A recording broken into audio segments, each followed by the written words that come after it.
হরে কৃষ্ণ। ভগবান শ্রীকৃষ্ণ অনেকবার তার দৈবিক ঐশ্বর্য রূপটা অনেককেই লীলার মাধ্যমে দর্শন করিয়েছেন। তো তার মধ্যে 5টি আমি বলছি কোন কোন বার। আর একবার তিনি বিশ্বরূপ দর্শন করিয়েছিলেন অর্জুনকে, সেটা আমরা গীতার একাদশ অধ্যায়ে দেখতে পাই। তো প্রথমে যখন দর্শন দিয়েছিলেন, মানে সে যে কী, সে যে কোনো শুধু কোনো শিশু বা কোনো মানুষ নয় সেটা বোঝানোর জন্য প্রথমেই যখন দর্শন দিয়েছিলেন মা যশোদাকে, তখন তিনি দুগ্ধজাত শিশুই।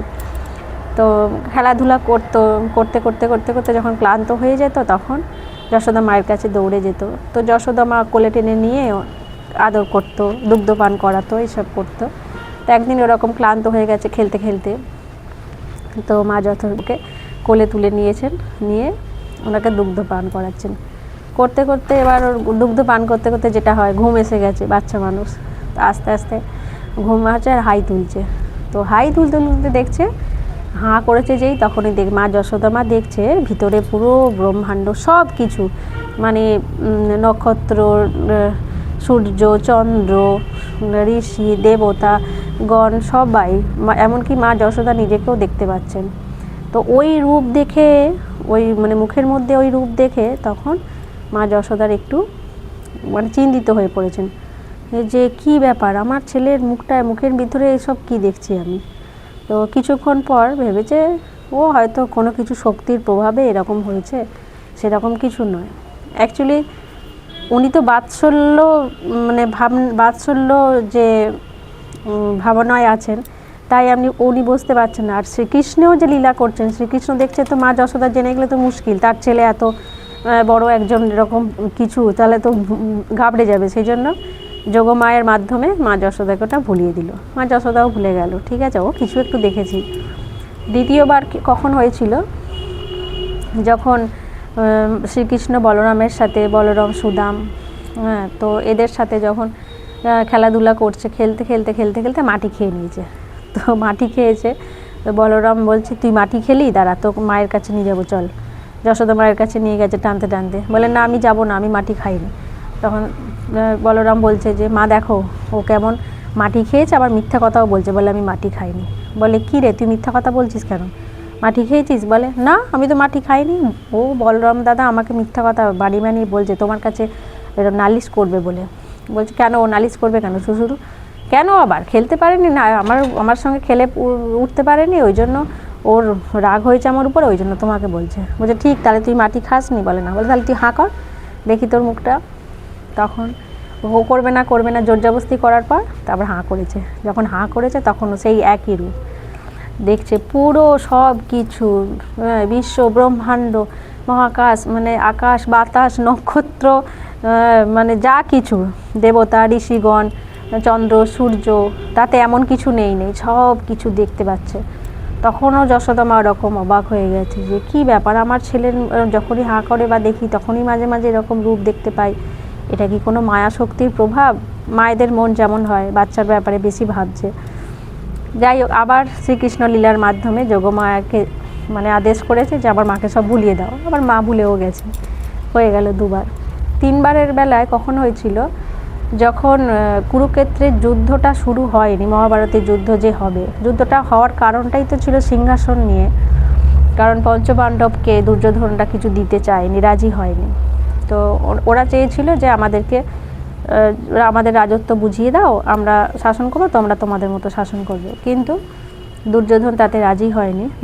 বলেছিল যে সূচের ডগার এক কোণা মাটিও তোমাদেরকে দেওয়া যাবে না বিনা যুদ্ধে, যদি সেটা আদায় করতে হয় তোমাদেরকে যুদ্ধ করেই আদায় করতে হবে। তো মানতে চায়নি।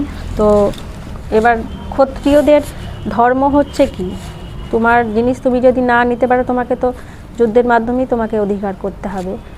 তো পঞ্চপাণ্ডবরা বলেছিল ঠিক আছে, তাহলে আমাদেরকে 5টা গ্রাম, আমাদেরকে কিছুটা অল্প একটু কিছু দাও, আমরা সেখানেই রাজত্ব করব। কিন্তু তাতেও রাজি হয়নি দুর্যোধন। তখন শ্রীকৃষ্ণ বলেছিল এত বড় যুদ্ধ হবে, তার থেকে আমি যাই মধ্যস্থতা করার জন্য।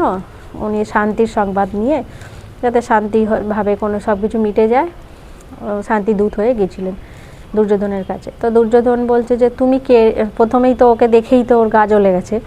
তারপরে বলছে তুমি কে হে, তুমি তো একটা না মানে গোয়ালা, তুমি তো তোমার তো কাজই গরু চড়ানো, তুমি আবার এসেছো আমাকে জ্ঞান দিতে যে আমি কি করব না করব, আমি কাকে সিংহাসনে বসাবো, আমি থাকবো নাকি তাকে দেব, সেটা তো তোমার বলার কথা নয়। তখন ভগবান বলছে যে যে আমি ভালোর জন্যই বলছি, শুধু শুধু একটা যুদ্ধ মানে তো অনেক মানুষের প্রাণহানি, সেটা তো আমি করতে চাই না, সেই জন্য তোমাকে আমি বললাম। তখন বলছে না আমি রাজি হতে পারলাম না, তুমি এখন আসতে পারো। বলছে তুমি যে আমাকে এইভাবে কথাগুলো বলছো, তুমি কি জানো আমি কে? তখন বলছে তুমি আবার কে, তুমি একটা গোয়ালার ছেলে, তাই সেটাই গয়ালাই তো হবে তুমি, এরকম বলছে। তখন ভগবান তার আবার রূপ দর্শন করিয়েছিলেন দুর্যোধনকে। তো দুর্যোধন দেখেছিলেন এবং ওখানে উপস্থিত মানে ইয়েও দেখেছিল, ধৃতরাষ্ট্র দেখতে পেয়েছিলেন। উনি অন্ধ হলেও কিন্তু উনি যেহেতু দিব্য দৃষ্টি পেয়েছিলেন, যার জন্য উনিও দর্শন করতে পেরেছিলেন। এই হলো 3 বার। তো 4 বারের গীতায় যে একাদশ অধ্যায় যেটা বলা হয়েছে, ভগবান অর্জুন নিজেই বলেছিলেন ভগবানকে যে আমাকে বিশ্বরূপ দর্শন করাও। তো ওইখানে একবার বিশ্বরূপ দর্শন করিয়েছিল অর্জুনকে, কারণ অর্জুন বলেছিল যে আপনি যদি আমাকে বিশ্বরূপ দর্শন না করান, এই গীতার মাধ্যমে আপনি যে বাণীটা ছেড়ে যাচ্ছেন, মানুষ আমি থাকবো না, কিন্তু আপনার এই গীতার বাণীগুলো তো থেকে যাবে। তো যখন মানুষ পরবর্তী প্রজন্মে বা মানে যুগের পর যুগ যখন আসবে, এই গীতার বাণী যখন পড়বে, তখন তারা জানবে যে না, ভগবান একবার অর্জুনকে বিশ্বরূপ দর্শন করিয়েছিল এবং সেই দর্শনটা কেমন ছিল। তাহলে সাধারণ মানুষ মানে এই যে কলির যখন আরও বেশি শেষের দিকে যাবে, তখন তো মানুষ বিশ্বাসই করবে না যে ভগবান কে ছিল, শ্রীকৃষ্ণকে ভগবান বলে মানতেই চাইবে না, ভাববে একটা সাধারণ মানুষ। অনেকেই যেমন অভক্তরাও ভাবেন তাই, যে শ্রীকৃষ্ণ কোনো ভগবান টগবান না, উনি একটা সাধারণ মানুষ। হ্যাঁ, উনি অনেকগুলো গোপীদেরকে নিয়ে লীলা করেছেন, ওনার চরিত্র খুব একটা ভালো ছিল না, এইসব নানা রকম। কলিযুগে এগুলো কিন্তু আরও শোনা যাবে, কারণ তারা তো শাস্ত্র অধ্যয়ন করে না। যাই হোক, তো এই গীতার মাধ্যমে অর্জুন অর্জুন শুধু নিজে জানতে না, সবাইকে জানাতে চেয়েছিল যে আজকে আপনি যদি বিশ্বরূপ দর্শনটা করিয়ে যান, এটা একটা সংবাদটা থেকে যাবে যে আপনি যে ভগবান, সেটা সবাই জানতে পারবে। সেই জন্য আপনি আমার মাধ্যমে হলেও সবাই যেন জানতে পারে, তাই অর্জুনকে বিশ্বরূপ দর্শনটা করিয়েছিল। যে যখন শ্রীকৃষ্ণকে সবাই সাধারণ মানুষ বলে ভাববে, তখন কেউ তো বোঝাবে যে না, ভগবান দেখুন নিজে এরকম লীলা করে গেছেন, কুরুক্ষেত্রের যুদ্ধ রণাঙ্গনেই সে অর্জুনকে বিশ্বরূপ দর্শন করিয়ে গেছেন। এই হলো 4র্থ বার। আর 5ম বার হচ্ছে যখন মহাভারতের যুদ্ধ হয়ে যাওয়ার পর ভগবান তো শ্রীকৃষ্ণ থাকতেন মথুরাতে, তো দ্বারকাতে। তো দ্বারকাতে যখন উনি ফিরছেন, তখন ওই মরুভূমির উপর দিয়ে যেতে হতো আর কি। তো মরুভূমির উপর দিয়ে যেতে হতো, তখন ওখানে যাওয়ার সময় ওখানে উত্তঙ্গ বলে একজন মুনি ছিলেন আর কি। তো তিনি দেখেছেন যে ওখান দিয়ে ভগবান শ্রীকৃষ্ণ যাচ্ছেন, তো ওনাকে ধরে বলছেন যে আপনি কাজটা ঠিক করলেন? রাম বলছে, তখন ভগবান বলছে আমি কি করলাম? যে আপনি যে যুদ্ধটা করালেন, আপনার মাধ্যমেই তো হলো, মহাভারতের যুদ্ধটা করালেন, আপনি তো অনেক ছল চাতুরি করে সব তো পঞ্চপাণ্ডবকে জিতিয়েও দিলেন, কিন্তু আপনি যদি সত্যিকারের ভগবান হবেন, তাহলে আপনি যুদ্ধটা আপনার করারই কি দরকার ছিল? আপনি তো এক কথাতেই সব কিছু মিটিয়ে দিতে পারতেন, তাহলে এত প্রাণহানি হতো না, এত কিছু হতো না। তখন ভগবান শুনছেন আর হাসছেন মিটমিট করে। তখন বলছে যে তাহলে তখন উত্তঙ্গ মুনি বলছেন যে এটা আপনি ঠিক করেননি, জানেন আপনাকে আমি অভিশাপ দিতে পারি। ভগবানকে বলছে মুনিটা, বলে আপনি জানেন আমি আপনাকে অভিশাপ দিতে পারি। তখন ভগবান বলছে ঠিক আছে তুমি আমাকে অভিশাপ দেবে, আগে তো জানো আমি কে, তারপর তুমি আমাকে অভিশাপ দিও।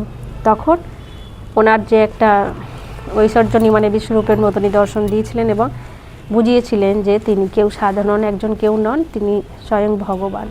তো ওই রূপ দেখে তখন উত্তঙ্গ খুব লজ্জিত হয়ে গেছে যে আমি কার সামনে কি কথা বললাম। তখন উনি স্তুতি করতে থাকেন, ভগবানের স্তুতি করতে থাকেন, নামগান করতে থাকেন এবং ক্ষমা চান।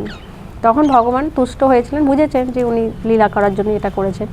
তখন ভগবান ওনাকে বলেছিলেন যে না, তুমি আমার কাছ থেকে বর চাইতে পারো, তোমার কি বর লাগবে?